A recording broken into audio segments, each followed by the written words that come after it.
자서 지금 잠깐 영상 찍는 거예요. 네, 얼굴을 찍기 싫고.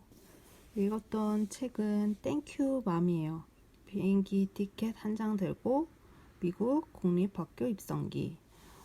처음에 그냥 제목도 재밌고 그냥 가볍게 읽고 싶어서 이 책을 읽었어요. 처음에 이 책을 읽은 루트는 그냥 저는 예스24 북클럽을 이용하고 있거든요. 북클럽에 들어가서 이제 재밌는 책, 읽을 만한 거를 찾다가 편하게 읽을 수 있는 거, 뭐 이런 거. 요즘에 주식 투자에 관심이 많지. 그러다가 땡큐맘을 찾아서 읽게 됐거든요. 어떻게 돌아가는 거야?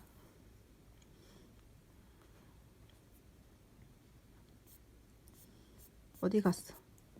아이패드가 렉이 걸려가지고 제가 한참 고치다가 다시 틀어왔습니다.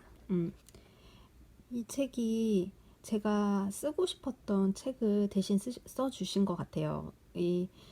성준이라는 아이가 굉장히 똑똑한 아이예요. 자기 주도적인 어떻게 얘기하면 고집이 세고 자기가 하고자 하는 거는 다 하는 친구인 것 같아요.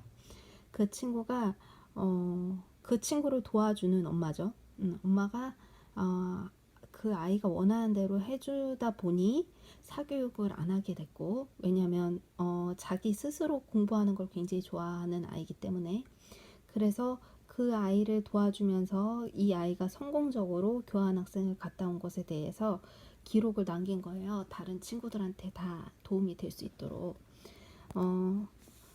그래서 이 책에서 이 성준이라는 아이가 사교육을 안 받았다는 게 중요한 게 아니라 성준이가 영어 공부를 하면서 어떻게 자신의 영어 능력을 올릴 수 있었는지에 대해서 나와 있었던 게 굉장히 인상이 깊었고, 그리고 미국에서 학교 생활하면서 힘들었던 점에 대해서도 솔직하게 나와 있어서 저한테 굉장히 도움이 많이 됐고, 그리고 솔직히 겉표지나 이런 것도가 굉장히 가볍고, 그래서 많이 제가 많이 이렇게 뭔가 많은 걸 내가 배울 수 있을 거야 라는 생각을 갖고 본 게 아니라 그냥 가벼운 마음으로 이 사람은 어떻게 자랑을 하는지 볼까 이렇게 했는데, 이건 자랑이 아니고 정말 다른 사람 이런 영어를 정말 많이 가르치고, 그리고 실천적으로 밖에 나가서 외국에서 공부를 할 때 어떻게 도움이 되면 좋을지에 대해서 구체적으로 알려주는 책이라 정말 좋았어요. 만약에 예스24 북클럽이 있으신 분은 이거를 다운받아서 한 번 정도 보시는 것도 굉장히 좋을 것 같아요. 제가 줄근 거 같이 공유해 보려고요.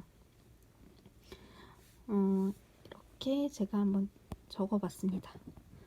자기가 좋아해야 잘할 수 있다는 걸 다시금 느끼게 된 순간이었습니다. 바로 이 부분이 성준이가 자기 주도적인 아이라는 거, 그리고 자기가 원하는 것만 하는 아이가 원하지 않으면 하지 않는 거예요.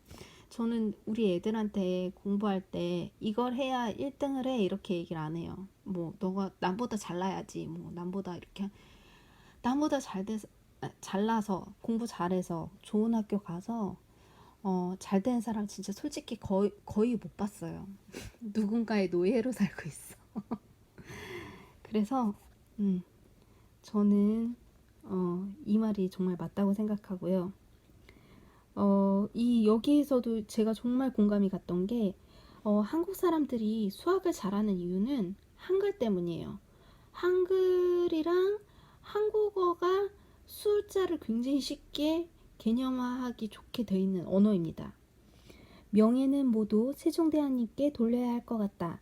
예를 들어 12 곱하기 19를 계산한다고 생각해보자. 우리는 12 곱하기 19라고 읽으면서 머릿속에 숫자가 그대로 그려진다. 그런데 영어로는 12 by 19이다. 읽을 때 숫자와 곧바로 매칭이 잘 되지 않는다. 우리나라 사람들은 누구나 쉽게 구구단을 외운다. 이것 역시 읽기 쉬운 숫자 발음 때문이다. 여러모로 영어 문화권에서는 암산에서 어려움을 느낄 수밖에 없나 보다. 맞아요. 진짜 인정. 그래서 우리 애들은 수학은 한국어로 하고 이걸 영어로 풀어서 얘기하는 게 굉장히 어렵대요. 근데 이상하게 근데 중국 사람들도 같이 공부 잘하던데, 싱가포르 사람들도 잘하고. 이거는 언어도 있고 또 다른 요소도 있는 것 같다는 생각이 들고, 어 그리고 외국 애들도 다 똑같이 질투하고 되게 치졸하고 옹졸하고 그럴 수가 있다는 부분 이 있어요. 굉장히 마음이 아팠던 부분이에요. 처음에 뭐 안 좋은 일이 있었다 그래서 이게 무슨 일이지라고 생각을 했는데, 나중에 그 일에 대해서 진실이 밝혀지거든요. 나 정말 그거 보고 나도 너무 마음이 아팠어. 그리고 이제 다른 교환학생들, 한국 교환학생들끼리 만나가지고 있었던 일에 대해서도 얘기를 해서, 한국 학생들끼리는 만나자마자 나이와 학년을 따져서 나이 서열을 가리는데, 외국 학생들과는 그런 게 없다는 것도 재밌는 점인 것 같다. 그냥 한두 살 차이는 서로 친구다. 맞아요. 우리나라는 서열 문화죠. 1, 2, 3 줄 서는 거 참 좋아해. 학원에서는 정해놓은 과정을 벗어나서 학생이 해보자가 하는 걸 시도하는 걸 놔두지 않는다는 것이었습니다. 근데 이런 것도 좀 필요한 것 같다고 생각을 해서 전 조금 프레셔를 하는 경우도 있어요, 애들한테. 근데 거의 뭐 내 남편에 따르자면 그냥 거의 방목인 걸로. 여기서 주의해야 할 점은 영어 습득을 한다고 해서 무조건 영어만 해서면 안 된다는 점입니다. 이건 정말 정말 이거는 줄을 10줄 100줄 쳐야 된다는 생각이 들었어요. 정말 맞는 말이에요. 정말 영국에 살면서 정말 잘했던 일이 한국어 학교 같이 다닌 일. 한국어가 모국어이기 때문에 한국어의 구사 능력이 증가할수록 영어의 구사 능력도 증가하게 됩니다. 한국어의 인지 능력과 활용 능력이 영어에도 그대로 적용되며, 한국어가 모국어로 자리를 잡았기 때문에 영어는 한국어 구사 수준까지 올라오는 것이 최종 수준이 된다는 걸 알아야 합니다. 지금 여기서 우리 세 아이 중에서 가장 비극적인 아이가 한 명 있어요. 저 아이인데, 이 아이는 한국어도 영어도 못합니다. 진짜 지금 눈물이 앞을 가린다. 심지어 나중에 얘기합시다. 그리고 다음은 터잡기의 목적이 아이들이 재미를 느끼도록 기반을 조성하는 것이기 때문에 말이 나오는지의 여부는 중요하지 않습니다. 일단 릴렉싱, 그러니까 어떤 말을 기술적으로 하려고 그러면 오히려 몸이 경직되고 더 막 말이 안 나올 수가 있어요. 그러니까 일단은 그냥 사람 대 사람으로서 바디랭귀지라는 것도 있잖아요. 바디랭귀지로 그렇게 모두 침묵, 즐거움을 먼저 얘기하는 게 좋은 것 같아요. 한 달 정도 필리핀 화상영어를 신청해서 했던 적도 있는데, 성준이가 교재에 나와 있는 정해진 얘기만 하는 것 같아서 재미없다며 곧 그만두었습니다. 와, 이 친구는 정말 어떤 틀에 있는 걸 굉장히 싫어하는 친구네. 엄마가 키우기 정말 힘들었겠는데 정말 훌륭하게 잘 키우셨습니다.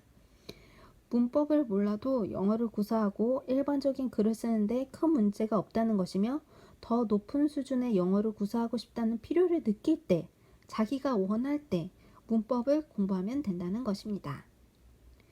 그리고 한국 사람들이 왜 영어를 그렇게 많이 돈을 쓰고 시간을 써도 늘지 않는다는 부분에 대해서 정말 팩트 폭격기로 얘기를 하셨는데요. 교육 방향이 바뀌지 않는 이유는 뭘까요? 근본적으로 교육의 바탕을 경쟁에 두고 있기 때문입니다. 경쟁을 하기 위해서는 평가를 하고 순위를 매겨야 하는데, 의사소통은 평가와 순위에 객관성을 부여하기가 힘들기 때문에 회피하는 것입니다. 그러다 보니 학생들은 학생들대로 죽어나고, 사교육은 번창하는 것에 비해 교육의 효과는 부실한, 그야말로 글로벌 시대에 역행하는 비효율적인 결과가 나오게 된 것입니다. 정말 맞는 말입니다. 진짜 이 한 문장만 읽는 것만으로도 이 책이 정말 필요하다라는, 정말 필요하다, 잘 나왔다, 이런 생각을 했어요. 근데 정말 한번 읽어볼 만합니다. 정말 강추해요. 그리고 저는 이제 이 이야기와 함께 같이 하고 싶은 책이 있어요. 그거는 내일 완독 보고 하겠습니다.